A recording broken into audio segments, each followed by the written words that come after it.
And we are live. Hello, my friends. My name is Evelyn Joy, and welcome back to my channel. I feel like I've got some explaining to do. How did we get here? So I'm going to rewind a little bit. I started this YouTube channel 7 years ago, and I was just beginning to teach for VIP Kid at that time, and my kids were very little, right? So I had toddlers and babies, and I was just starting to teach English to kids in China online with a company called VIP Kid. Well, as time went on, I also started teaching Spanish on a platform called Outschool. So then time went on further. China passed a bunch of laws and basically very much almost obliterated, damaged severely the whole tutoring industry in China. And so a lot of us just basically ended up without a job with VIP Kid after many years of working with them and loving it. So then I continued to teach Spanish online around the time with Outschool, around the time that the pandemic hit. So the pandemic hit. I was living in a neighborhood where our house was fully paid off, but there was a lot of drive-by shootings. It was a dangerous neighborhood, gang violence stuff around us. Couldn't go for a walk because we didn't have sidewalks. So the public schools were not great in that area. And the pandemic was starting. A lot of funky stuff was happening with public schools. We checked out the Christian school, way too expensive for our budget. And so I started to homeschool, right? More events happened, and we ended up moving to nicer side of town. Still owe money on the mortgage, but the house is half paid off, right? So living in a nice area. Now we've lived here 3 years. So I homeschooled my kids for 4 years because, crazy things were still happening in the public schools with things that go against my Christian beliefs being taught in public schools and stuff. But this year, I came to the realization that with the economy going, thank you, the way that it's going, thank you, Bidenomics, and I was getting less and less students, Spanish students, I decided to pursue a degree in special education to be able to make more money, maybe working in public schools. But I realized I can't start that degree till next year when my son is in kindergarten. So what I did was I signed my 3 kids up for public school, and my fourth child, my littlest, who is autistic, for pre-K to get him ready for kindergarten. So pre-K is just a few hours in the morning. Well, I ended up going to a job fair just to find out more information, and I found out that they were willing to hire me just part-time, just in the mornings, as a para at my son's pre-K. So I enjoyed that job. It was okay. Not the best, but it was helpful working as a para. And after a couple of months working at that elementary school, my son had his IEP meeting, and they actually highly suggested that he instead go to a special needs preschool, so an early learning education facility where the classroom sizes are smaller and there's more therapies for him and stuff like that. And so I actually had to end up quitting my para job. So I haven't told that information online because it's a little bit like, wow, I signed all my kids up for public school, got a job as a para, all to pursue this degree that I kind of decided I can't really pursue this degree until next year, because my son really needs to be in kindergarten full time. But yeah, lately I've been hearing on the news with Donald Trump that he is interested in passing school choice. Now, school choice would be fantastic because it would give my children the option to go to Christian school. Let me tell you a little bit about my experience with public school. Okay, so first off, with homeschooling, I have control over everything my children are taught. I, am very involved in their education. I sign them up for the online classes. I take them to homeschool co-op, choir, soccer. I buy the workbooks and things that they learn. But public school is very different. I drop them off in the morning and I pick them up in the afternoon. I help them study their spelling lists and I buy them snacks for their classes. And I go to a parent teacher conference once a quarter. And once a week, I receive email updates on what my kids are being taught, right? All that is well and fine, except for in the same district my kids are in. A friend of mine's daughter, who's the same age as my daughter, she's 9. Well, my daughter's 10, and my other daughter's almost 9. But her daughter started being taught gender ideology along with all the puberty stuff at 9 years old. So they're teaching, that you could change your gender and this and that. And that's stuff that, unfortunately, now that my kids are in public school, I had to have a conversation with my kids, serious sit down conversation, and say, look, God made you the gender you are for a purpose. There's a lot of people that are real confused by Satan, to be honest with you. They're real confused because they don't follow the Bible. And they think that you can change your gender. And the way people do it is by taking harmful medicines and doing harmful surgeries in order to appear like they're another gender. But really, in all actuality, you can never fully change your genetics and who God made you to be. So our family, we don't believe in changing your gender, and that's just where we stand on that, and because we believe the Bible. So I had to explain all that to my kids, which is crazy that I have to. Okay, if someone had told me 20 years ago, 10 years ago, that I would have to explain to my kids that you can't change your gender, that's just so crazy, because that was not even in a discussion for anyone. Everybody understood there can be tomboys, there can be girls that play sports, there can be boys that are maybe have more feminine interests or whatever, but you can't change your gender. That's crazy. Anyway, so that's something. And then one thing I don't like is my family doesn't celebrate Halloween, right? At public school, it seems they celebrate it for a whole month. So not only do, when I was in public school, we just did like a little parade with our costumes on the day of and had some candy, and that's it. And then my mom let me participate even though we didn't technically celebrate Halloween, right?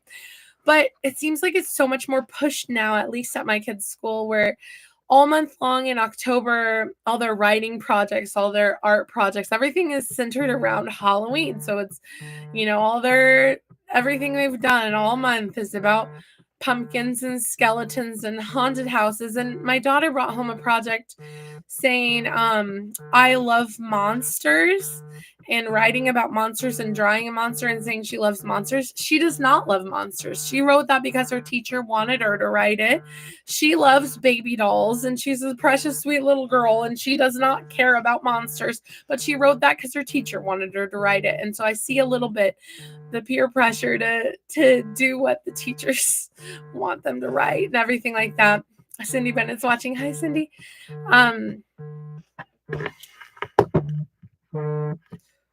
One second, my son's calling me. One second. My son doesn't know where I am. I'm in my office. So anyway, another thing is,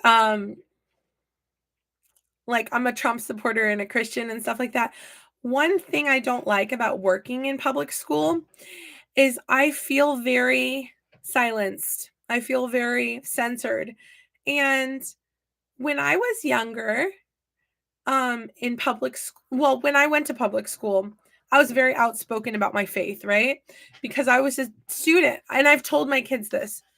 Teachers can't share their faith. They're not allowed to, but students are allowed to. And if anybody tells you you can't talk about Jesus, that's entirely false. You can. And so when I was a student, I was completely outspoken about my faith.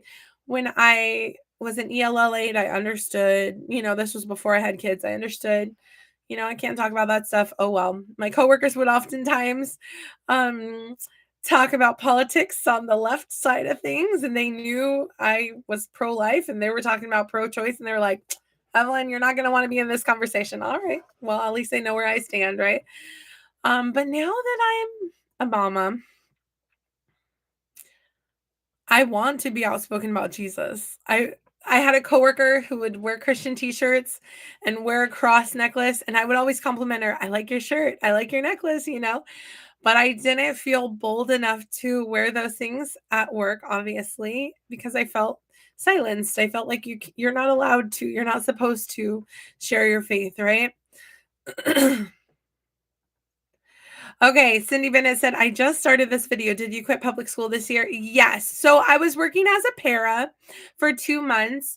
And then 2 months, okay, basically, they wouldn't let my special needs son start off at a special needs pre-K. They wanted to have him in a regular elementary school pre-K, have him observed for 2 months by a regular teacher, and see where he stands, have his first IEP meeting, get the IEP set up. You have to go there 2 months in order to get it all set up. And I did not realize that at his first IEP meeting, they would be switching him schools. So I got a whole job at his school to be nearby in case he were to elope, run away, or anything like that. So when they moved him schools, I already was about ready to dip.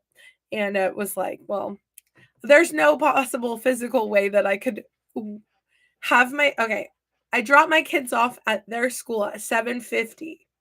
Then I have to get my son to his school by 8:10, which is it's a 20-minute drive. So sometimes I drop my kids off early in order to get him to where he needs to be on time. And there's no way I could work at another school at all during that time. And so 3 schools, I couldn't juggle it. But next year, my hope is to have all 4 of my kids in the same school.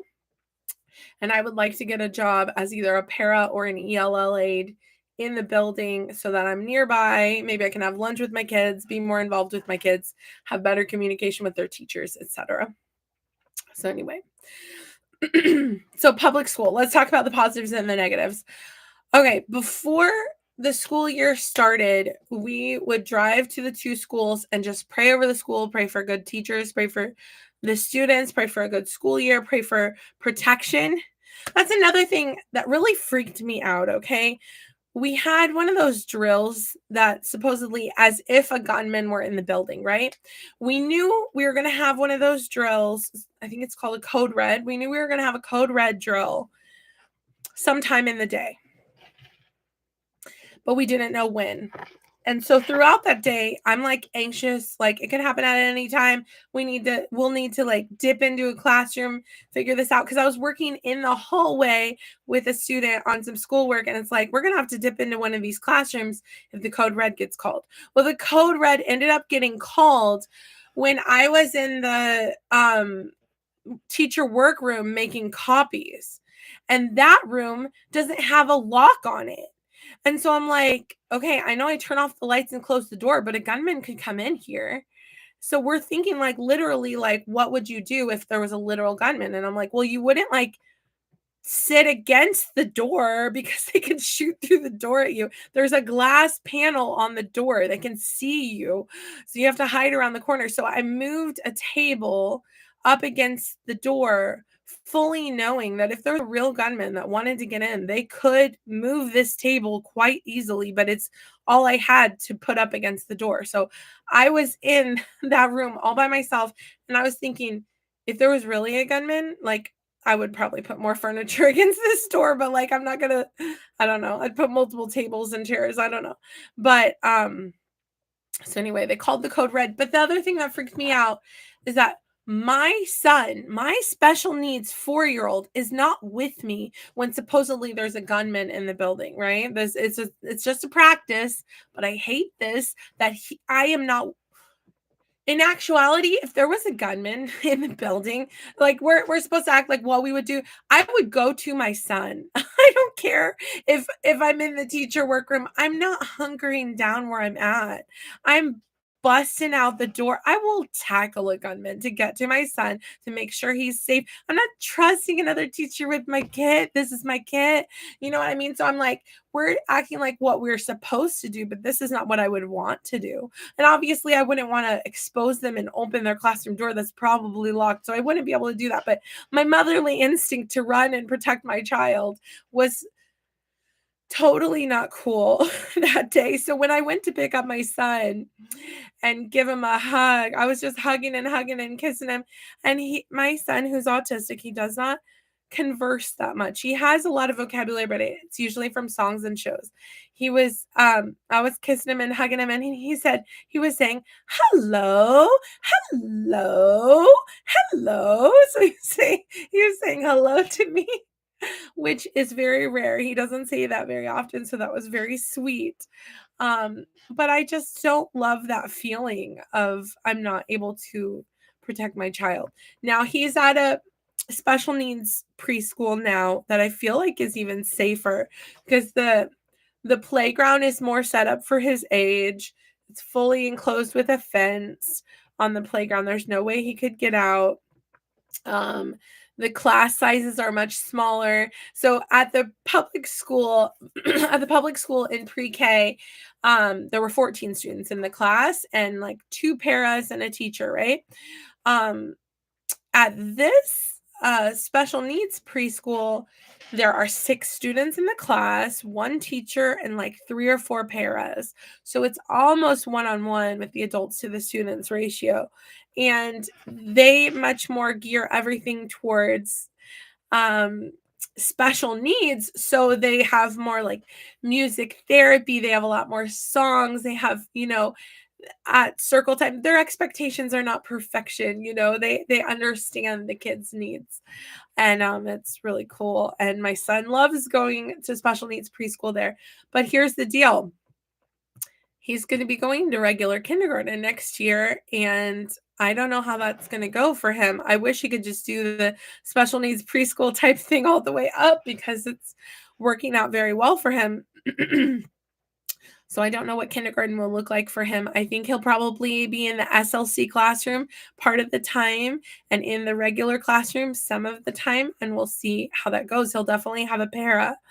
But that's another thing I don't like. They hired me to work in the SLC classroom, but I wasn't allowed to work with my son at all.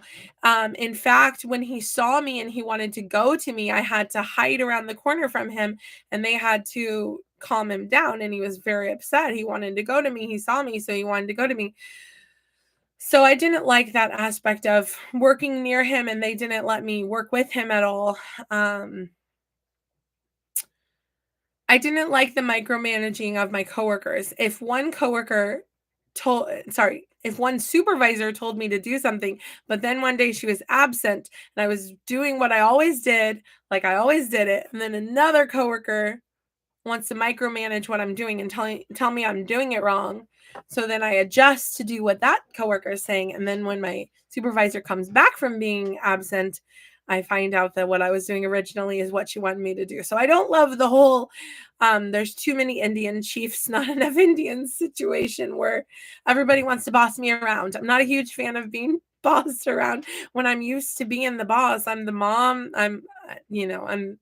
I teach on a platform where I set my own curriculum and everything. So it was interesting. But yeah, next year I hope to be more involved in my kids' school.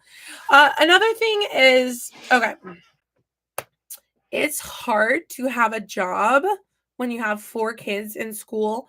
Why? Because sometimes they're sick and you have to be absent. And I didn't love the extra guilt trip of having to be absent because my kid is sick. It's like, oh, I'm letting people down at work multiple times because I have multiple kids that are sick on multiple days. And like that, I had 1 week that I missed several days because one kid was sick and then another kid was sick. And it was like, I don't like this extra guilt that I'm feeling just because I'm being a good mom and taking care of my kids. So don't love that aspect because here's the deal. If you get a job outside of the public school, the schedule's not going to line up with when your kids are in school and when they're out of school. And if you get a job at their school, you still have teacher work days that the students don't go, and you still have to find childcare for those days. And then you're still going to have days that your kids are sick.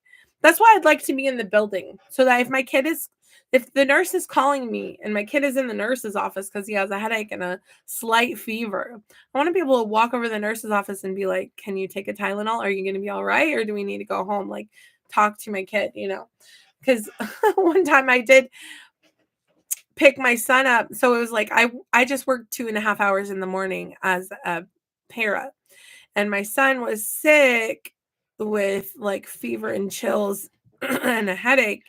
But then when he took some Tylenol, then he felt better. So by the time I got off work and went to pick him up, he was actually all better because the Tylenol worked. So it was kind of like, should I be picking you up right now? So then he was peppy and fine. I was like, well, maybe I should have left you at school. I don't know.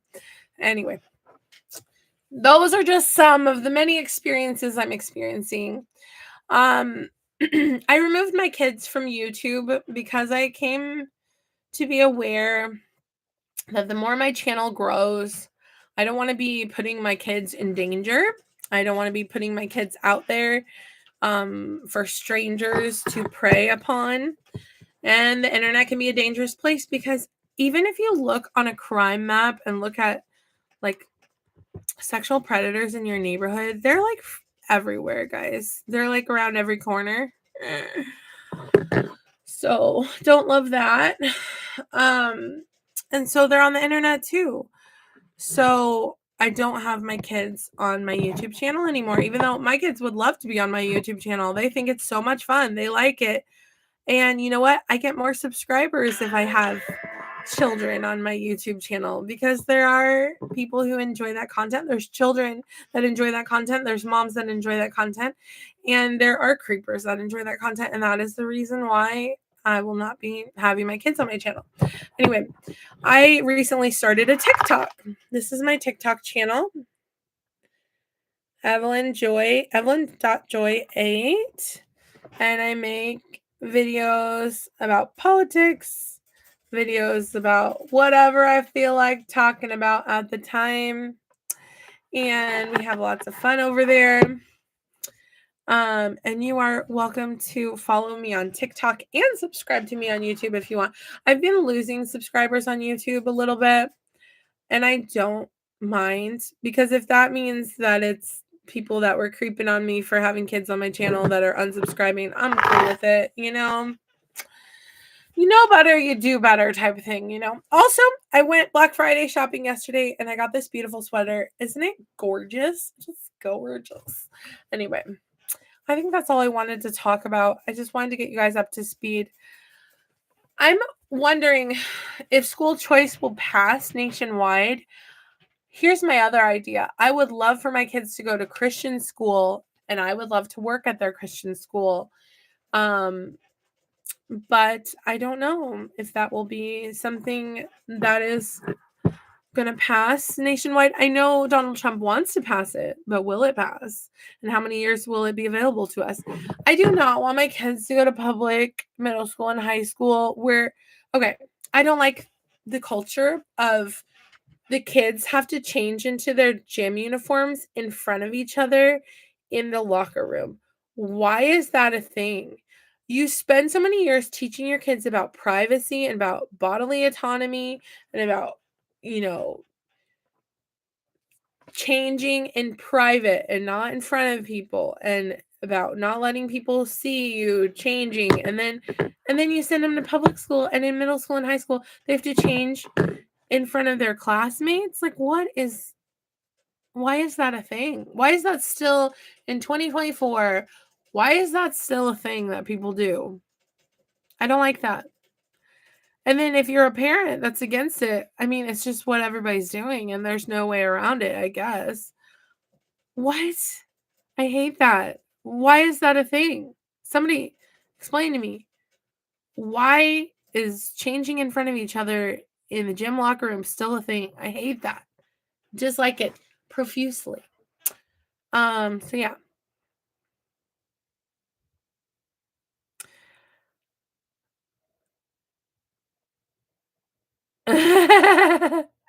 Luann said, "Hey, I had my monthly," meaning period, every gym day because I hated changing in front of others. Yes. Hi, Luann.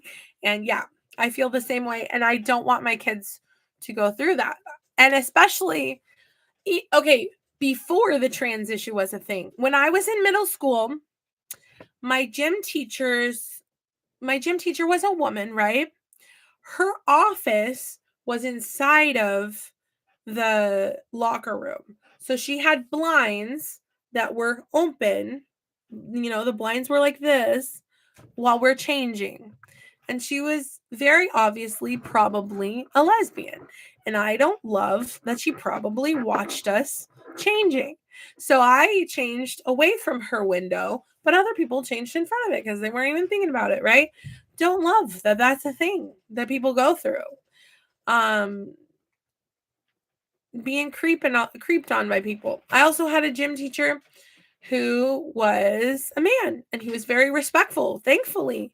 But he would come into the locker room after we had all changed into our swimsuits for swim class to talk to us before we went to go swim. And he was respectful and he was very good teacher and all of that. But what if he hadn't been, And I also don't love that swim was a thing.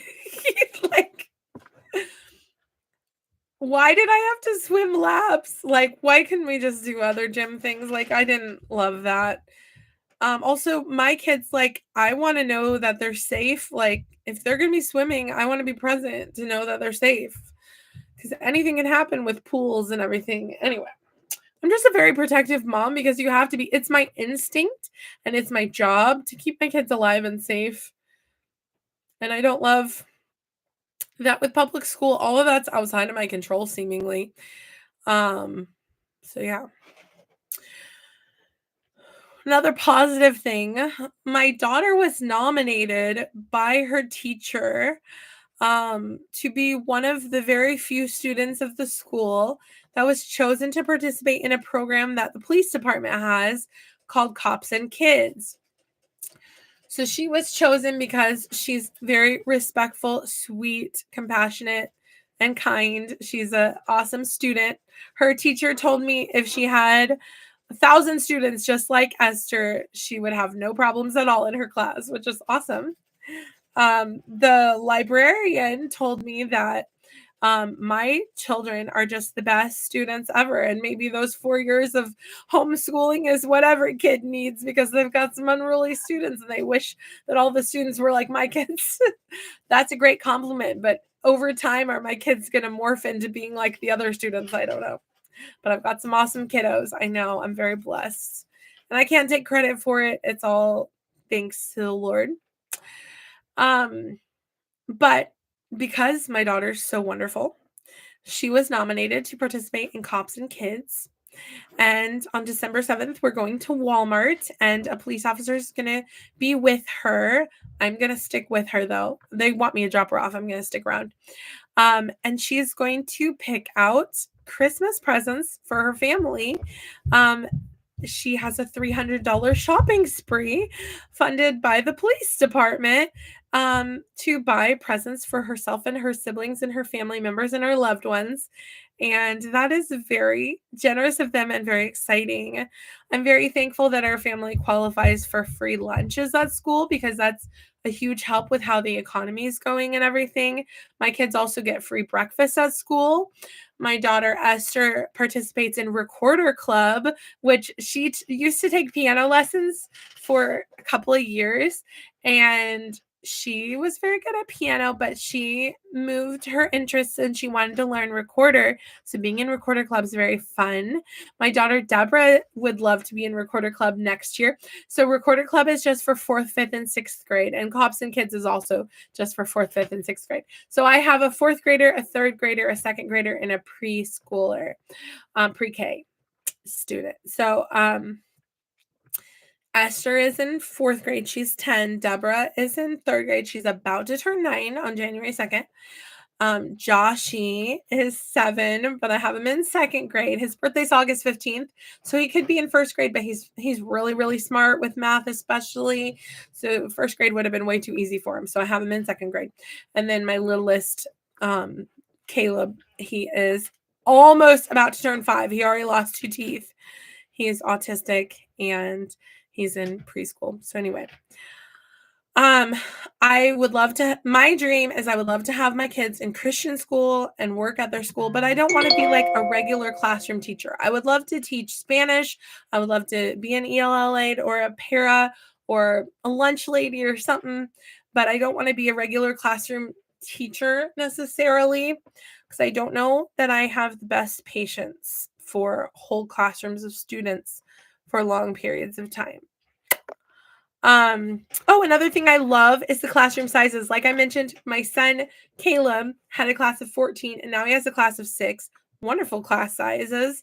My other kids, okay, growing up in most schools, most of my classes had 30 students in it, which is very overwhelming for both the students and the teacher, right? 30 student classrooms are very difficult. That's another nice thing about Christian schools is the classes are smaller. But this elementary school where my kids are going, their classes have 14, 15, 16, and 17 students in it. What? Like, that's amazing to have like 15 or 17 students in a class with a teacher. I mean, they're having the time of their lives. Anyway, also, all of my kids love school. I started off not really liking spelling tests because they were so difficult because all the spelling words obviously are all the exceptions to the rule. So you teach your kids and train your kids, how to sound out a word, how to spell a word. And then they have words like gnat, gnat, and people, people on their lists because the spelling lists are learning how to spell the words that don't follow the rules. So then I have to sit there and explain. Knife is a knife. So knife has a silent K in it, but gnat has a silent G in it.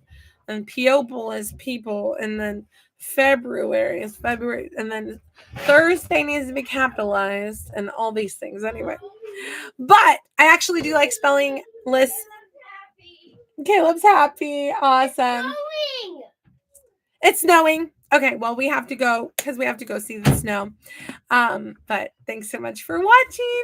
Also, my kids had 9 days in a row off for Thanksgiving, which was crazy. 2 weekends and then the 5 days in between. So we've been just having so much fun. But yeah, thanks so much for watching. Have a great day. Bye.